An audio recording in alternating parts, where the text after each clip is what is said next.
Regina Capitals of the Prairie Junior Hockey League in action on Tuesday night. They have won 8 of their 9 games in January on a roll, hosting the Pense Silver Foxes, who have lost their last 5. A good physical start to this one. Pense gets the puck in deep into Regina's zone. Dwight Leask chases after it and drills Taylor Clark, the Capitals defender. Good start to this hockey game. 6 minutes into the first now. Regina turns it over in their own zone. Ty Moskal takes the long lead pass, and he'll skate in all alone. And he makes no mistake. Buries his 10th of the year. Pense jumps out in front, 1-0. Regina would tie it up, though. Taylor Clark shoots it on net. Rebound goes into the corner where Cole Hoffert will put it in on a very bad angle. His 17th of the season. Score is 1-1. Then, about a minute later, Regina thinks they take the lead. A scramble in front. Puck sitting there for Taylor Frey. He puts it in on the backhand.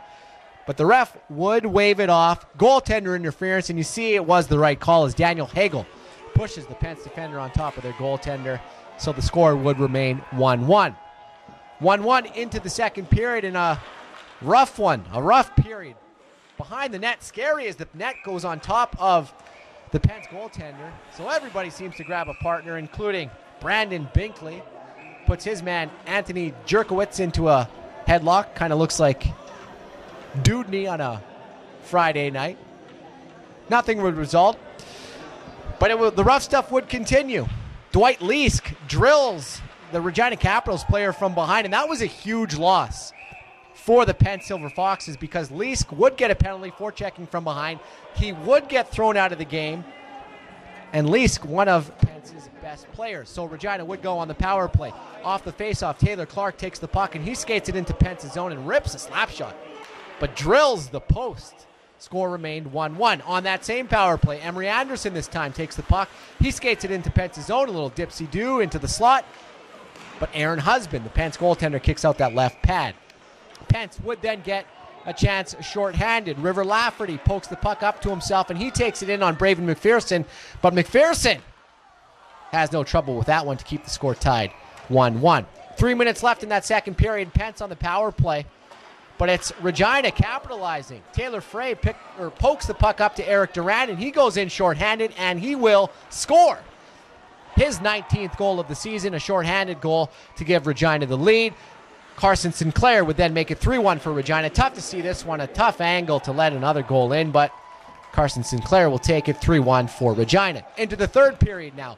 And Pense, right off the bat, gets a glorious chance when Drew Koser goes in on a 2-on-1, but Braven McPherson flashing a little leather. Slow this one down, and it is a beauty. Look at that. 3-1 still in that third period. Regina then makes it 4-1. Jesse Manisterski gets the puck along the boards on the power play. He does a little dipsy-do, finding Eric Durant in front all alone, and Durant scores his 20th of the season. Regina takes a 4-1 lead. Eventually would make it 5-1 when Mackenzie Turlock on the forecheck, a brutal turnover by the Pense goaltender. Turlock finds Carson Sinclair coming in, and Sinclair puts it in off the post. 5-1 would be the score for the Regina Capitals in the third period. And if you know anything about the Prairie Junior Hockey League, you know that when there's a 5-1 score in the third period with lots of time left, it's going to get ugly. And it did. A little rough stuff. Sinclair there grabbing a guy, and meanwhile, another fight going on.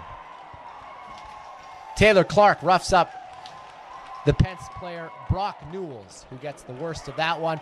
5-1 would be the final score. The Regina Capitals take it to the Pense Silver Foxes. It was a good team win. We came out a little slow, kind of played down to their level.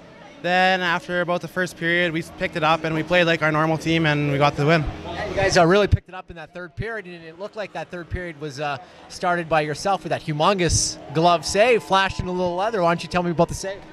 I don't know. Just saw it in the glove nice. It's a perfect spot for it, so yeah.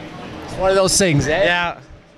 Well, I know we came out a little slow, but after the first period ended, we came out a bit better and picked it up. Coach talked to us a little bit, and we got a lot better from there. Yeah, it seems like you guys were a lot better in that third period than the first two. What was the message coming out of the second period going into the third? We just got to hit more. That was the whole thing. We just weren't hitting. We weren't really skating at all either, so lots more pressure on the D and everything, so yeah.